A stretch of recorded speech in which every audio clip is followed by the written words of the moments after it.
Hello everyone, my name is Montserrat Valdes and I'm a senior scientist at Cloudlinks.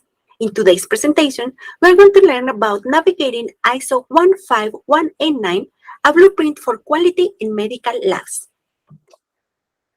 Learning objectives of today's presentation are as follows.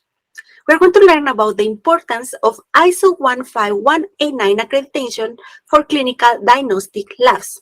In addition, I'm going to tell you the main requirements and what tools you can use to achieve this ISO compliance. The first question we need to ask is, what are clinical diagnostic labs? Well, clinical labs provide healthcare professionals with valuable information from medical tests, helping diagnose and monitor diseases in patients. It's also known that clinical labs use medical technologies, equipment, and methodologies to analyze patient samples, such as blood, urine, tissue, and other bodily fluids to generate diagnostic results. It's also known that clinical diagnostic labs employ skilled and trained professionals, including laboratory scientists, pathologists, medical technologists, and technicians, who are responsible of performing a wide range of tests, interpreting results, and providing valuable insights to healthcare providers. The laboratory results generated from these facilities help healthcare professionals in making accurate diagnoses, monitoring the progression of diseases, evaluating treatment effectiveness, and developing personalized treatment plans for patients. Because all of this that I just mentioned is crucial to ensure the quality and competence of these labs. That's why clinical diagnostic labs adhere to strict quality control measures and follow established protocols and guidelines. The next question we need to ask is, what is ISO 15189? It's an international standard that specifies the requirements for the quality and competence of medical labs. This standard ensures the proficiency of these medical labs, making sure they are accurate, reliable, and safe for patients. This standard applies to a wide range of medical laboratories, from those that offer the full service facilities to those labs that just specialize in certain services. Why ISO 15189 is important for clinical diagnostic labs? This standard is important because it guides the creation of an effective quality management system. It also improves efficiency, ensures more accurate test results, and boosts the lab's credibility. It also guarantees accuracy in test results, and ultimately, it strengthens their credibility. By implementing ISO 15189, the lab can also have positive effects on staff motivation and confidence in stakeholders regarding the laboratory services and processes. We could say that the goal of ISO 15189 is to establish objectives for ongoing quality improvement. Now, let's take a look at the different versions of this ISO standard. The standard was first published in 2003 and has since then been revised several times. 2003 marks the initial release of the standard, establishing the fundamental framework for quality management in medical laboratories. Later, the 2007 version brought about revision and improvements building upon the initial framework. It incorporated feedback and lessons learned from the practical application from the 2003 edition. Later, in 2012, ISO 15189 was significantly updated to align with ISO 9001, with the objective to make different ISO standards more compatible and more coherent. And finally, the most recent version, released in 2022, represents the latest evolution of this standard. This edition introduced further revisions and emphasized the alignment with the high-level structure used in other ISO management systems, such as ISO 17025. This reflects a continued effort to maintain consistency and integration across different ISO standards. Here we have the two latest edition of ISO 15189, and we are going to take a look at the main differences between these two versions.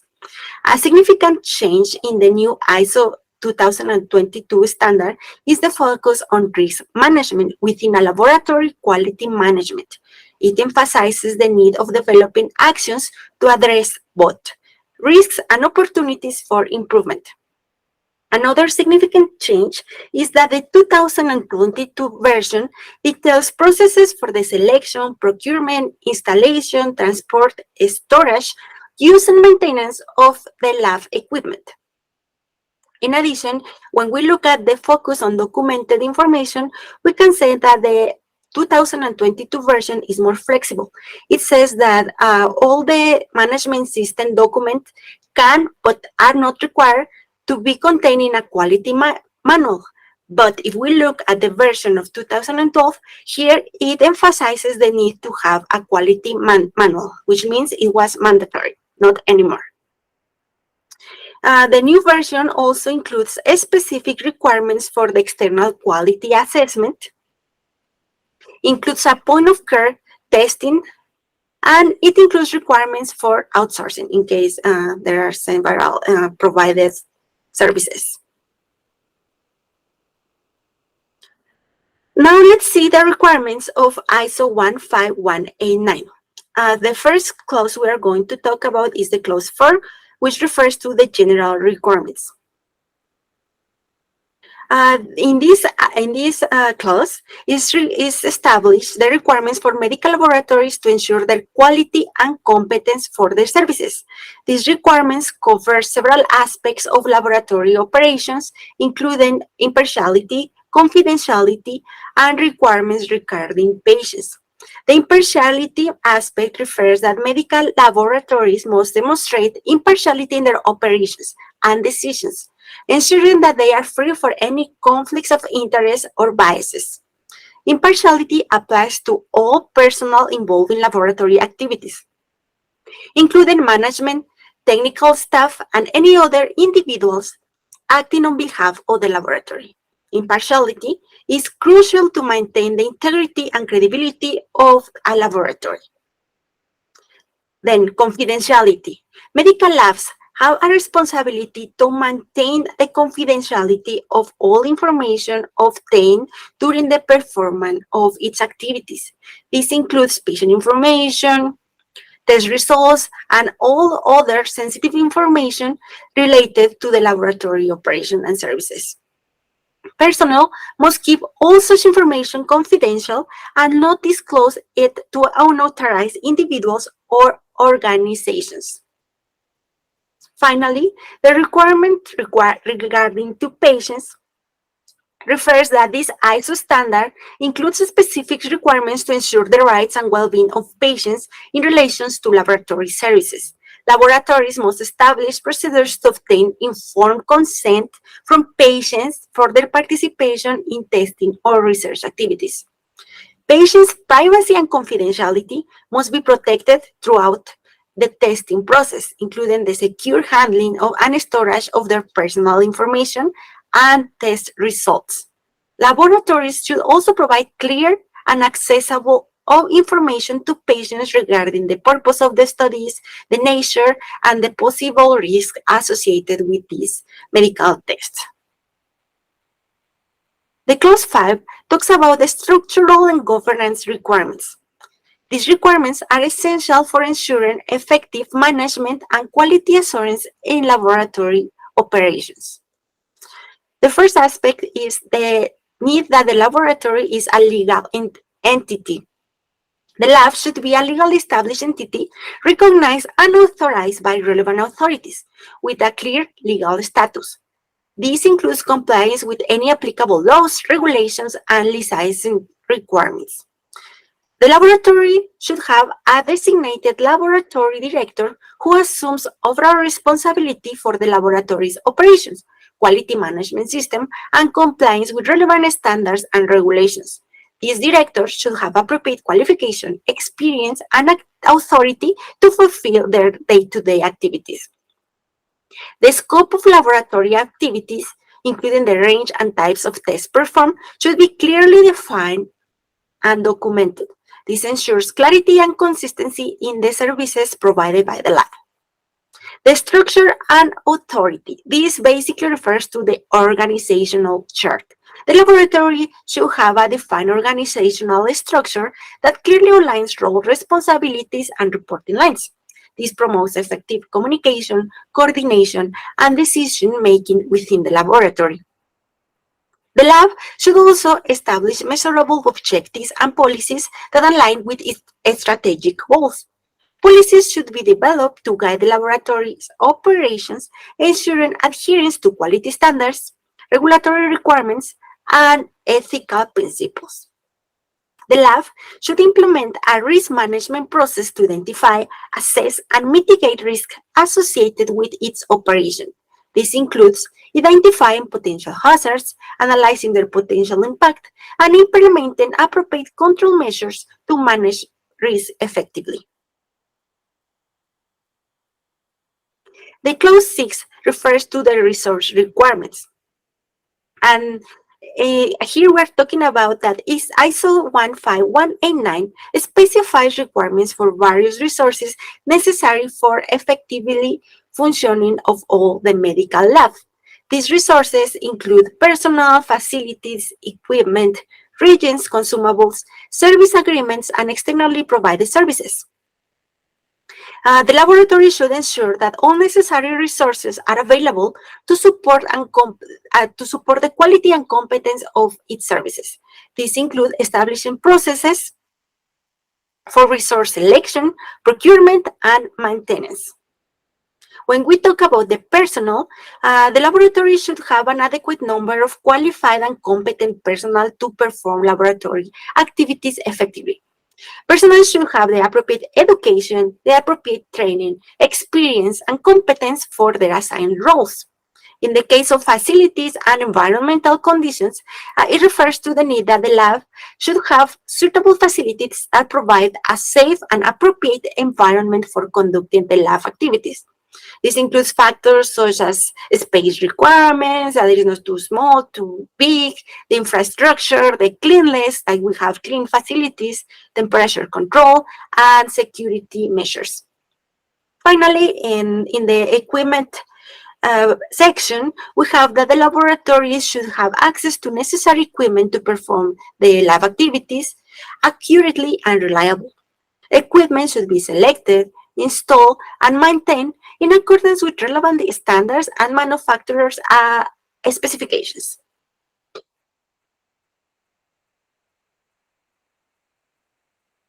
In the case of equipment calibration and metrological traceability, we have that the lab needs a plan to calibrate equipment and make sure measurements results can be traced accurately. Calibration should be performed at appropriate intervals of time to maintain the accuracy and reliability of equipment. In the case of reagents and consumables, the lab should ensure the availability and proper handling of reagents and consumables required for the laboratory testing. This includes processes for selection, procurement, storage, handling, and disposal of reagents and consumables. So in this way, we make sure that when we need some reagents or materials, we always have it in stock, and these don't delay the lab's operation. In the case of service agreements, we have that the laboratory should establish service agreements with relevant external providers to ensure the availability and quality of services required for laboratory activities. And finally, in the case of externally provided products and services, the lab this refers that when the lab relies on externally provided products or services that can impact the quality of the laboratory activities, it should ensure that these products or services meet specified requirements. The laboratory should evaluate and monitor the performance of these external providers to ensure their competence and compliance with applicable standards. In the clause 7, it refers to the process requirements. Here, we refer to the process requirements before, during, and after sample testing to ensure the quality and competence of laboratory services. In the pre-examination process, it's covered the activities related to the collection, identification, transportation, and handling of patient samples before testing. In the case of examination processes, it covers examination processes involving the actual testing and analysis of samples and specimens. These processes should be performed by competent quality assessment programs using validated methods, appropriate controls, and calibrated equipment. And finally, in the case of post-examination processes, this includes activities such as result verification, interpretation, reporting, storage, and retention of data. Results should be verified by authorized personnel, documented accurately, and communicated in a timely manner to the appropriate stakeholder. The data should be securely stored and retained as per relevant regulations and laboratory policies.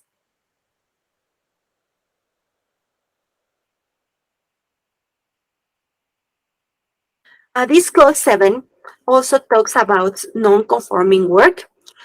This refers to the need that the lab should have procedures to identify, evaluate, and address non-conforming work of results. This includes processes for investigation, corrective actions, and preventive actions to mitigate risk and prevent recurrence of non-conformities. In the case of control of data and information management, the lab should have a robust system and process in place for the control, protection, and integrity of data and information.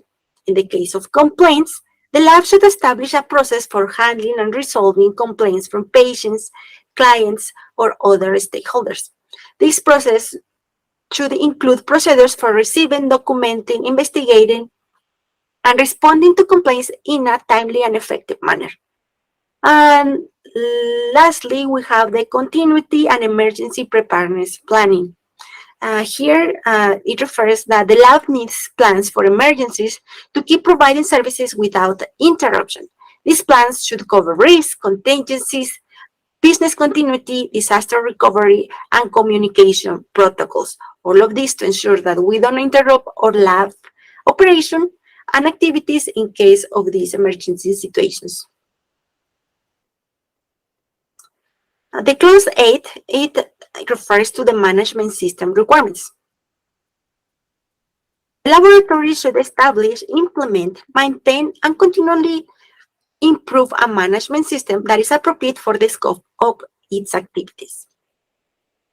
A management system documentation refers that the laboratory should establish and maintain documentation that describes the management system, its processes, procedures, and policies. This documentation should be controlled and regularly reviewed and updated as necessary.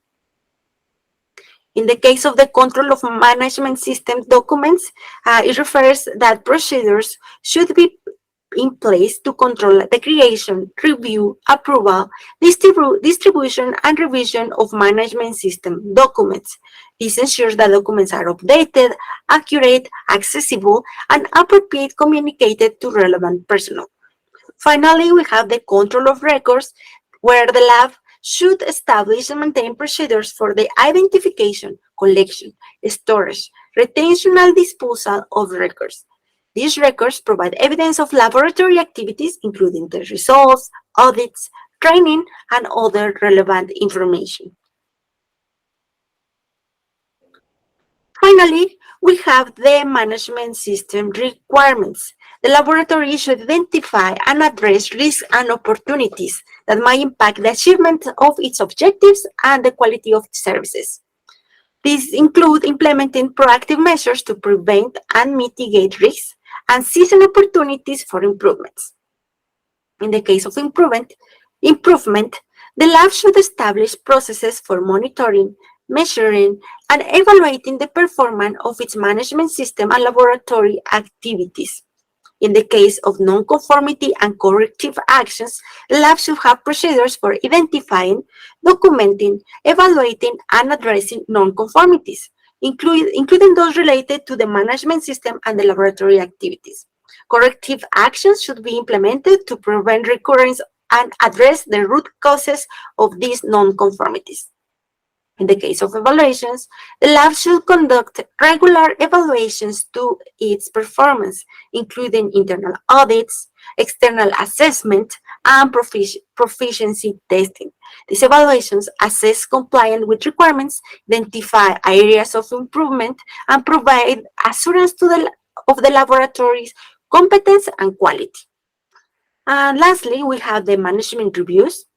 This refers that the top management should conduct periodic reviews of the laboratory management system to ensure its continuous suitability, adequacy, and effectiveness for the lab operations and activities. Now that we have covered the ISO 15189 standard requirements, I will show you a powerful tool that will help your lab to achieve all of these aspects. This tool is the Laboratory Management Information System, LIMS. The first feature that can improve your compliance with this ISO standard is the secure login and digital signature. Labs can leverage informatic tools such as LIMS to securely manage data. We have these features such as the two-factor authentication. What it takes place when you access to this application through different devices, for example, phones or laptops. This adds an additional layer of security to confirm that the first layer of security, which is your username and password, hasn't been compromised. In addition, it locks the staff's account temporarily on account of multiple failed attempts to log into the system. In addition, LIMS can be configured to make digital signatures mandatory for several activities, such as addition of test results, deletion of samples, etc. LIMS enforces staff to authenticate key lab activities through digital signatures and specify the reason for such activities. This provides an additional layer of data security and prevent any chances of unauthorized changes. What this talks about is like depending on we will have different activities in a LIMS software, and then depending you will have, like, for example, you want to retrieve test results, then you will have to add your digital signature to access these results, which means that every time you request to download a file about these results, you need to enter your password, your username, and a valid reason why you're requesting to download these records. In this way, you make sure that only people authorized are downloading these documents that are confidential and private. We also have this feature, which is the audit trail. With a LIMS in place, manual manipulation of data is not possible. Why? Because of the read-only audit trail. LIMS tracks all laboratory activities, such as any changes made to documents, sample records, or test results, and even the login activities to staff. What I mean by this is, like, since the moment you log into the LIMS application, everything will be in the audit trail, like what time you log in, who log in, what samples you access, which test results you generated. Everything will be here, will be time-stamped, so you cannot delete it or modify it. Every action you did in the LIMS will be reflected in this audit trail. There are several cases where when there's an audit, the auditors request an audit trail file. So this can be easily exported to Excel file. So you have ready to go all the requirements for successfully pass your audit. Another feature that LIMS offers to medical diagnostic labs is the feature of assigning role-based access. As you can see here, labs can assign rights to staff for accessing sample and patient information based on their roles. Like we will have in the left side, we have all the activities that you can perform in a LEMS. And in the right side, we have all the roles that you can find in a lab. As you can see, depending on the position, is how much access they have to each of these features. Like if you have a technician, they just have access to view and perform some tests. While if you look at the lab manager, you will see they have access to all the features. Another important aspect is that ALIMS manage the informed consent of patients along with their patient data. As we can see here, we can have all the information of all the patients, like date of collection, their name, their age, their address. All this information can be in here. And another important thing is that we can have attached their informed consent. This is a powerful feature of LIMS because it avoids to stock several papers on a desk, and then you don't know which informed consent belongs to which patient, and then you end up with a bunch of documents everywhere. That is very hard when you have an audit, for example. And here you will have everything in the same place. You just have to click on it, and it will be there. LIMS can also help you manage personal training. This ensures that only trained personnel handle biological specimens, data, and analyze samples. In addition, tasks can be assigned based on the evaluated competences. As we can see here, we have several testing methods, and they have a training for each of them.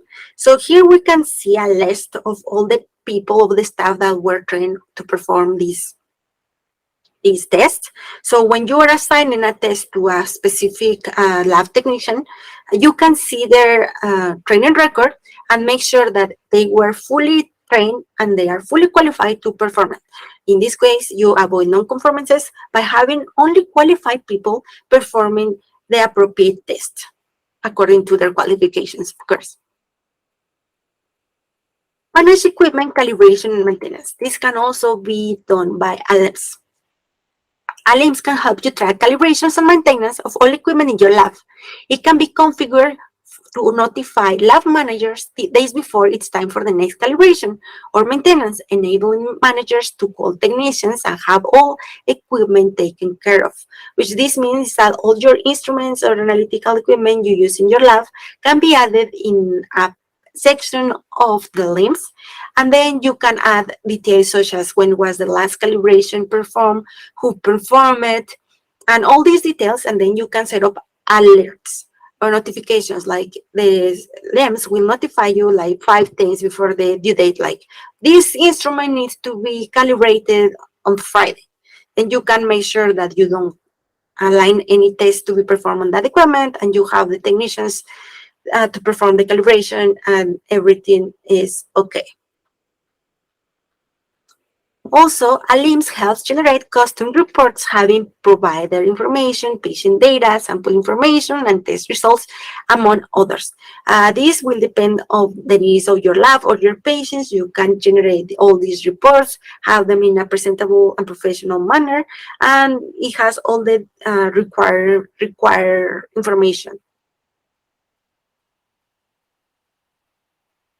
Another thing that LIMS can help you to achieve is to deliver test reports to patients through a secure patient portal. This is important because you can have all the results in the same place, and you can make sure that the patients receive the results when they need it. This reminds me of the news I just read that a diagnostic lab in Georgia was just fined because of a HIPAA right of access violation. What does this mean? The lab took around 7 months to deliver the test results to a patient. This patient complained, and then this lab was fined. And then they had to pay the fine and promise they will have some corrective action so this doesn't happen again. So all these labs need to be very careful that this doesn't happen to them. And by having a LIMS in place, you will avoid all these situations.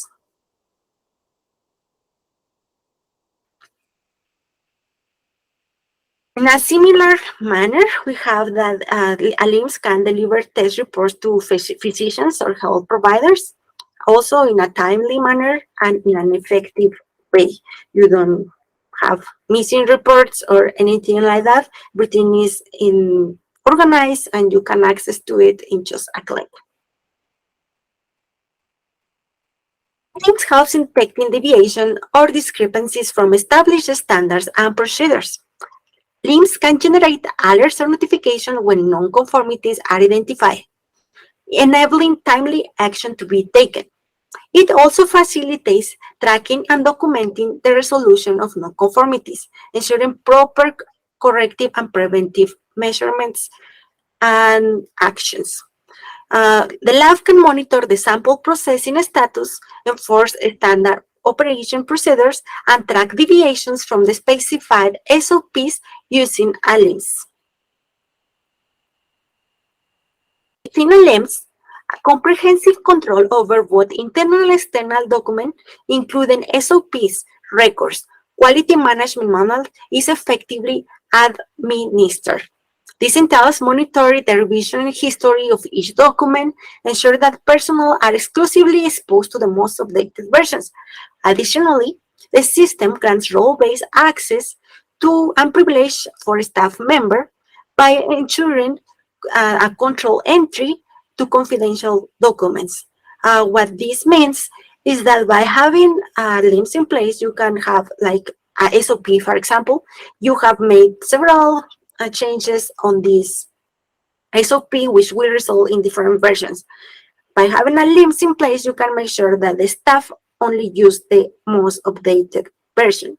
And again, the only personnel that needs to access to this SOP will have access to it because you can have a role-based access to all of this documentation.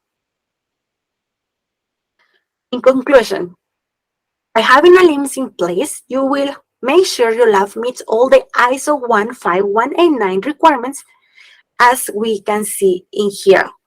A LIMS will help you to ensure high level of quality and accuracy. It will keep your data safe. It will enhance the traceability of all the records of all your lab's activities. It promotes data integrity, and it enhances patient care and safety. And as you can see, all of these requirements by ISO 15189 are complied by using a LIMS. Implementing ISO 15189 standards in a clinical lab supported by a LIMS ensures a high level of quality and accuracy in laboratory operations. I hope you found this information useful and thank you for your attention.